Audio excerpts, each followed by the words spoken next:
ব্রণের সমস্যায় ভুগছেন, সমাধান চান? তাহলে সম্পূর্ণ ভিডিওটি দেখুন। গুরুত্বপূর্ণ 5 টিপস। টি ট্রি অয়েল, এটিতে অ্যান্টিব্যাকটেরিয়াল এবং অ্যান্টি ইনফ্ল্যামেটরি রয়েছে। ব্যবহার: 1 ভাগ টি ট্রি অয়েলের সঙ্গে 9 ভাগ জল বা নারকেল তেল মিশিয়ে তুলোর সাহায্যে শুধুমাত্র ব্রণের উপর লাগান। ভালো ফল পাওয়া যায়। বরফ, এটি ব্রণের লালচে ভাব এবং ফোলা কমাতে দ্রুত সাহায্য করে।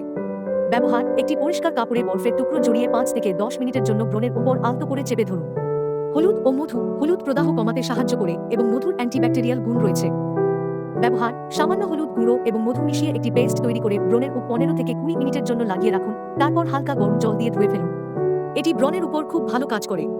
অ্যালোভেরা, এটি কম বেশি সবার বাড়িতেই আছে।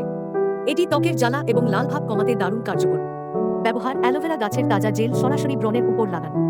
ব্রণ কমাতে সাহায্য করে। লেবুর রস, দাগের জন্য লেবুর রসে থাকা সাইট্রিক অ্যাসিড ব্রণের দাগ হালকা করতে সাহায্য করতে পারে। ব্যবহার: লেবুর রস শুধুমাত্র ব্রণের দাগের উপর লাগান এবং কিছুক্ষণ পর ধুয়ে ফেলুন। লেবুর রস লাগানোর পর রোদে বের হবেন না, কারণ ত্বক সংবেদনশীল হতে পারে। ভিডিও ভালো লাগলে লাইক, কমেন্ট ও সাবস্ক্রাইব করুন।